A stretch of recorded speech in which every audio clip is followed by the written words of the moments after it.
Hi guys, welcome back. Today I'm going to talk a little bit about the color spectrum grays in the 150 set, and this is for Annie 1234Z.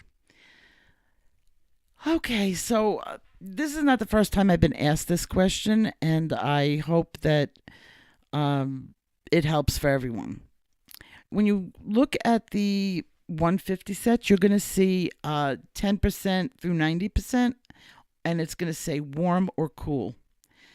Well, we're going to look on the color spectrum and a hue.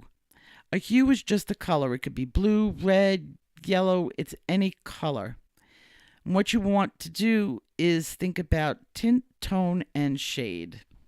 And that's where you're going to use your whites and your grays. And that's where you get them in the black. So I kind of look at the shading, the grays as tools.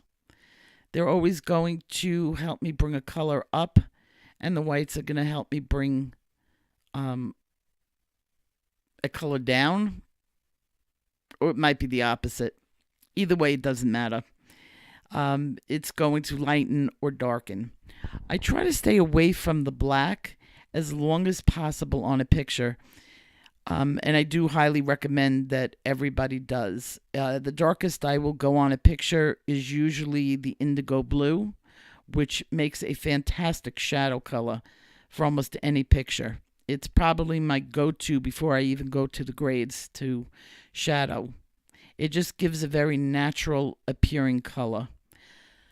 But in talking about the grays, the cool grays are for your cooler colors. You will know that they mix in well with your cooler colors, and the cooler colors would be the blues, anything that really reminds you of ice and winter. The warmer colors, you have to think to yourself, the warmer colors are going to be things that remind you of the sun or summer, and that would be your reds, your yellows, your hotter colors. You know, the stuff that triggers you to be warm. And then you want to start out with your 10%. I always recommend to people that I'm teaching is go light first. The lighter you start out, the more you're setting the tone for the picture, and you could build your colors up. So I would start out with maybe sometimes a 30% if I'm using a lighter hand. But if you have a heavier hand, you start out your shading with the 10%. Use that, get the color mixing, move up to the 30, and so on and so forth.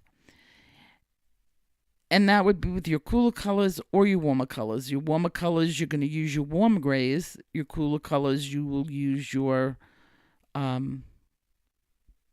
cool grays. Did I say that right? Cool grays are for your cool colors, your blues, your greens, and your browns. And the warm colors would be your reds, yellows, and you're going to use your warm grays. And that's kind of like a way for you to learn. Then there is always the other way around where you're just experimenting and you can try it.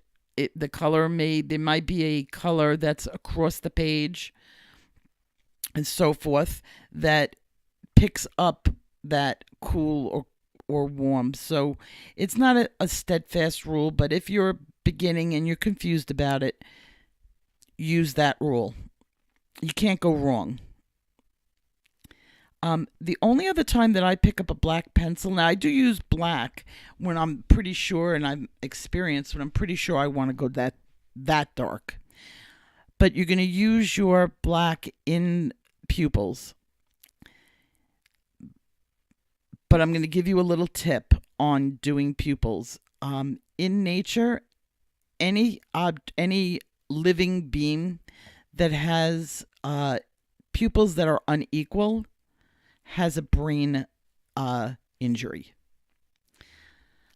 Your eyes may not gravitate towards that unequal pupil, but in nature, it is a fact. So you're not going to be drawn to the picture as intensely if the pupils are not equal. So that's just my little tip on using the black pencil to do your pupils. I hope this helped explain it. If there's any questions, of course, put it in my comment section. I will gladly answer. If you have a question that you'd like me to do a tutorial on, I would be more than happy to do it.